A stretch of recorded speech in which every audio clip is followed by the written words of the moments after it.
turns out the reverse is also true, which is that big projects that you just, put a lot behind often don't get questioned enough. So let's take a look at flushables and oven.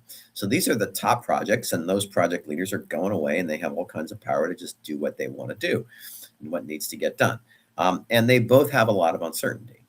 But if you look closely at flushables, for example, the downside of that business case is still over 100. So that's not a terrible outcome. On the other hand, oven has scenarios that are truly mediocre. So that business case, while it looks great, really could unwind very significantly.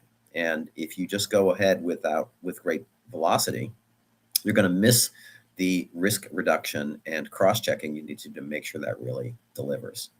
So we have found that managing uncertainty and bringing uncertainty in the forelight, which Portfolio Navigator makes very easy, really can cut through a lot of these sort of conflicts and misunderstandings that happen in organizations.